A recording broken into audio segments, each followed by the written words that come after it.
everybody, this is Rydo and we're back to Jurassic World. Lego Jurassic World. So today we start Jurassic Park 3 for the movie.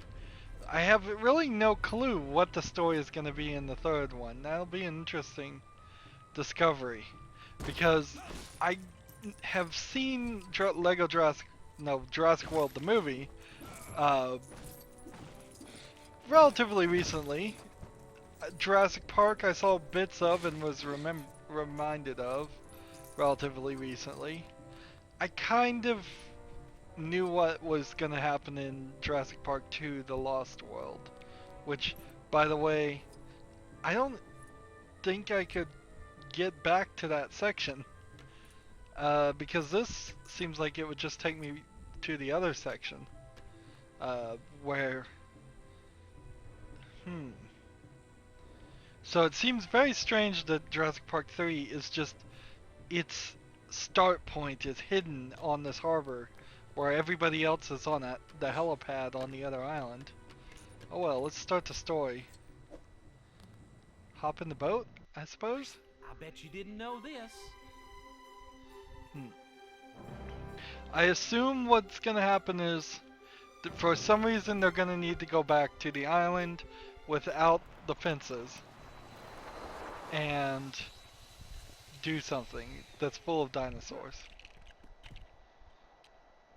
Look, there's a reference Grant. to Back to the Future in the I background. give you the resonating chamber of a velociraptor. This is brilliant, Billy. Really it is. Sad to say, gonna have to pack up in 4 weeks. Alan Grant, I think, was the character from the first Kirby. movie. Kirby Enterprises. And he needed to be in the second movie. Amanda and I just love the outdoors. Heck, we've been on just about every adventure tour they can come up with. I've chartered an airplane to fly us over Isla Sorna, and we'd like you to be our guide. And of course, we'd love to make a contribution to your research here. So they just are throwing money at him to get him to fly over the island. Bake me when we get there. And I guess Alan Grant Unidentified aircraft is approaching Isla Sorna. You are flying in restricted airspace.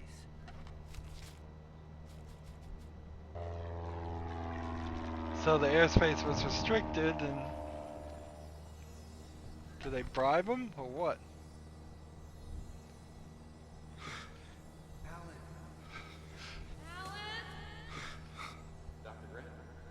Alan!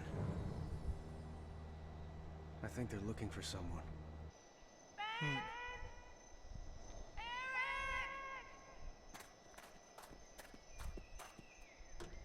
What are they doing? They're setting up a perimeter to make the place safe. On this island, there is no such thing as safe. We have to get back on that plane. Will you tell your wife to stop making that noise? That is a very, very bad idea. So they just trick him and land him on the island. Amanda! You really need to work on communication in your marriage. Let's see. I still don't know what the green thing is. We'll find out, I suppose, eventually.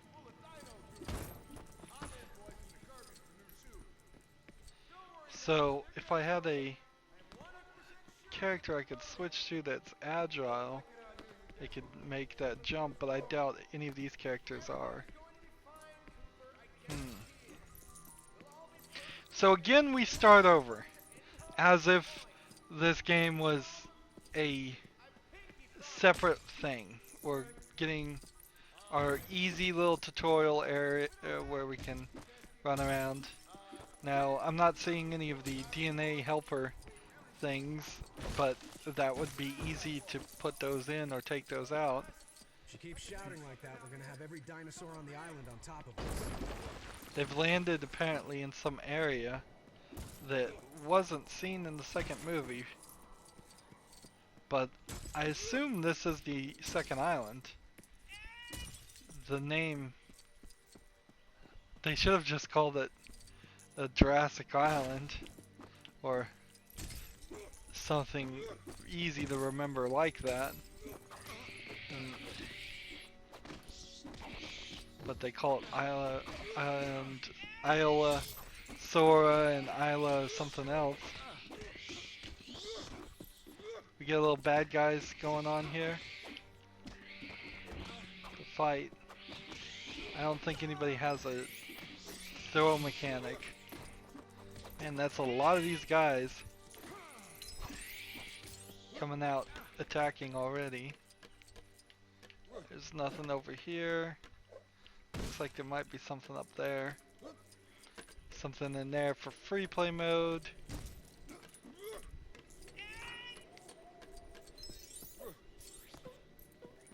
So the thought that somebody might get stuck on this island and not almost instantly get eaten by dinosaurs seems unrealistic. But they're screaming for somebody, so they're trying to save somebody.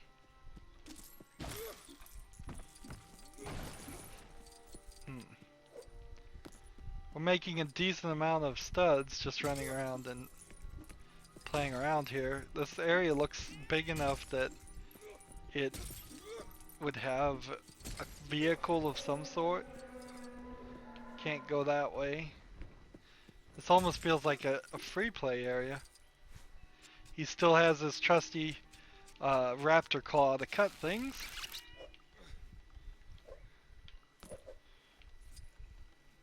From the first game. Then we run into some more guys.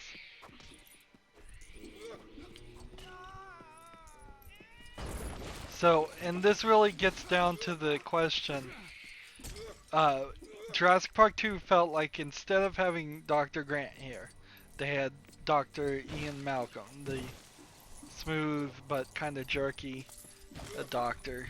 And it seemed like Malcolm and Dr. Sarah got together, either adopted or Dr. Malcolm from a previous relationship had a daughter, and then they were kind of like a full couple. So now it feels like there's probably not even going to be a female lead to pair with Dr. Grant in this movie, which is, I guess, alright.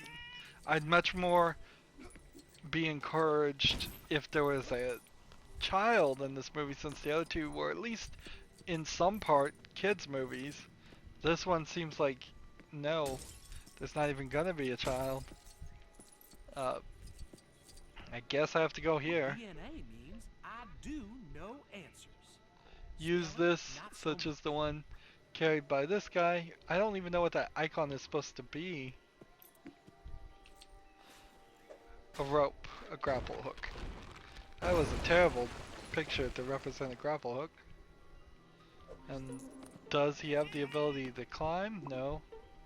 Adventurers, however, can climb.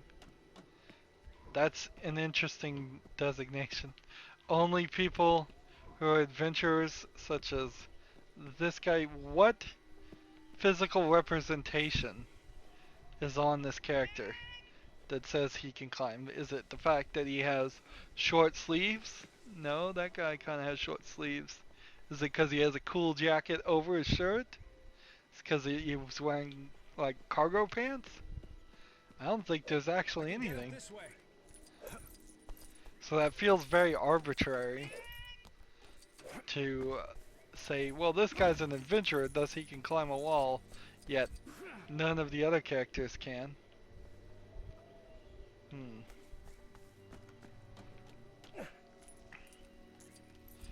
It made a lot more sense in Lego The Lord of the Rings or Lego The Hobbit when it was Golem, a very unique creature, had the ability to climb walls and nobody else.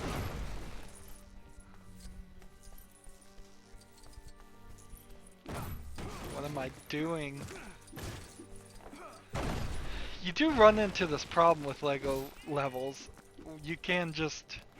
A story is supposed to happen right now, but really all I'm doing is running around smashing things. Having not... I never knew they attacked in herds. since I don't remember the movie, I have no connection at all as to indicate what the right next move is. Throw that grapple hook and leave it, and then this guy can get up here and he can dig this because he has the spade too. He also has the ability to build dinosaur bone things. That's a little creepy. The legs moving.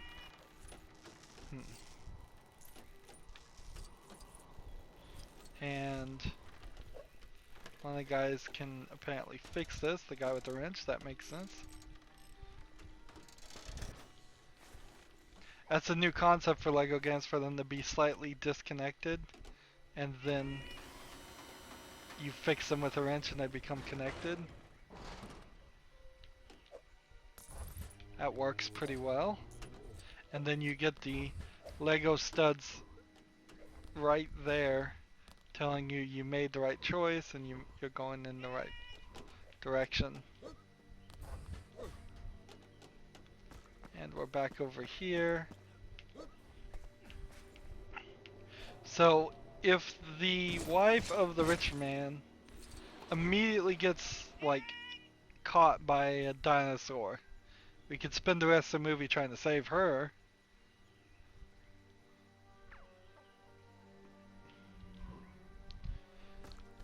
It almost feels like you could have told this story right at the same time as the Jurassic Park 2. Just a second group was on the island at the same time, and they just never crossed paths because the island was that big. It seems like that would work rather well. Amanda, honey, Dr. Grant said that's a bad idea. You gotta get some. He says it's a bad idea. What's a bad idea? Screaming. Obviously I need an agile character there to jump on this wall, then jump backwards. Pull this down. I'm kind of waiting for the other characters to decide that they're gonna make it this way.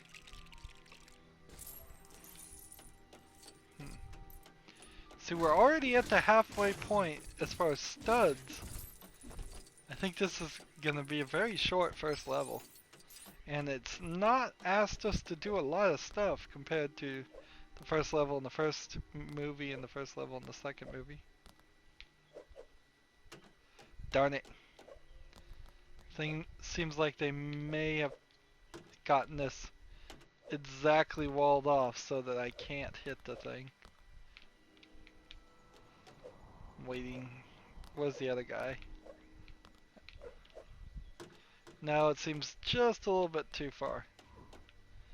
Alright, now that he finally decided to follow, I can use his slice ability to clear the path and push these stairs over this way.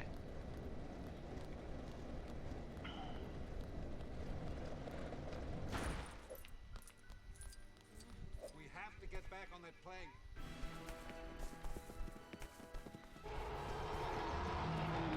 See, and they try to have some dialogue in the gameplay instead of just going to a cutscene. And it needed to go to a cutscene. It's very strange they're doing a lot of dialogue in the gameplay, in the game engine.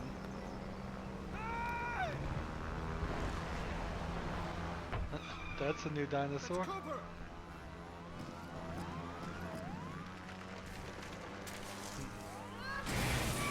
And they crash. See, and this just feels like silly riding. I do. They should have crashed on the first attempt. Then it would have been an easier to believe story. It seems rather ridiculous that they would land, then on takeoff crash. Or not ridiculous, but repetitive.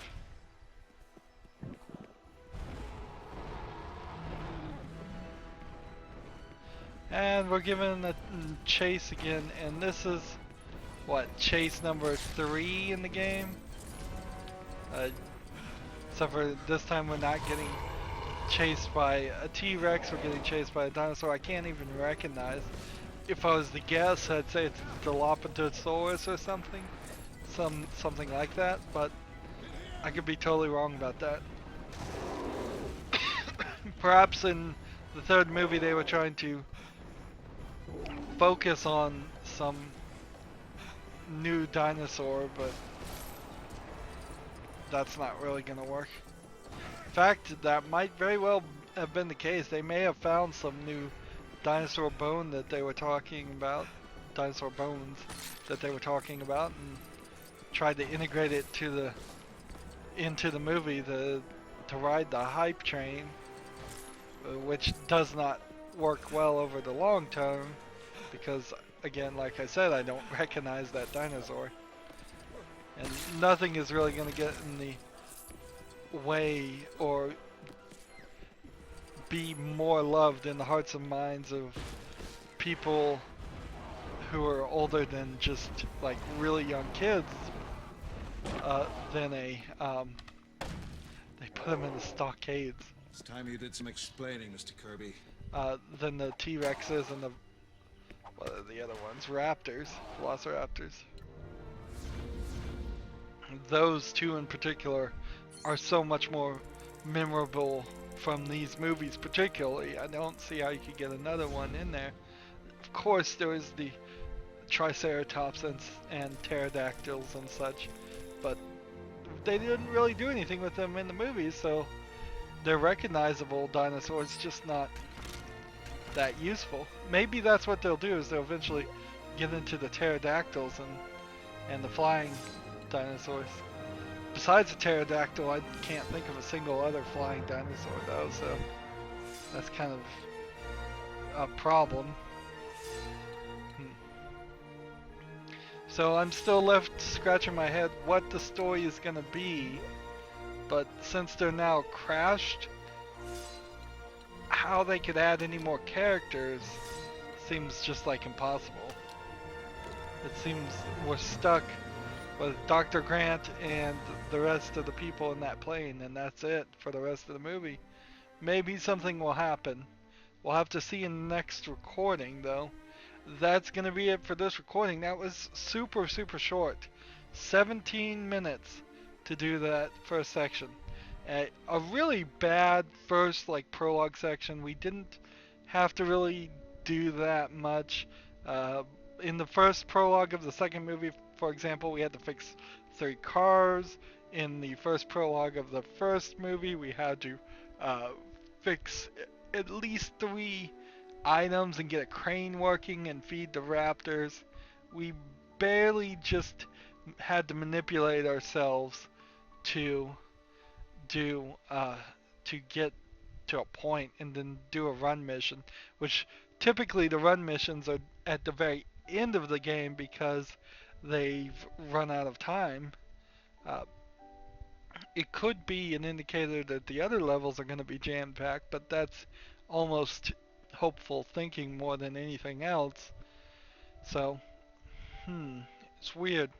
Now, if I was going to say that the B team made the first game, which the first movie's worth of levels were pretty good, but not as good as the second movie's worth of levels. Yeah, it very easily could have been B team for the first movie, A team for the second movie, B team for the third movie, and then A team for the fourth movie, Jurassic World. That kind of makes sense. Split it up that way, and then that would leave Jurassic World as the best event, and that's certainly how they're trying to sell this. It's very strange still to feel like this is Lego Jurassic World when we're going to be playing for at least a couple more hours before we even touch the Jurassic World section. Weird. Very weird. Anywho, that's it for this recording. As always, I ask you to like, share, subscribe, comment if you want to, and watch every second of my videos. All that helps out. If you want to support me, you can click on my name Rydo. On the right will be a blue button that says support this channel. Click it, make a donation.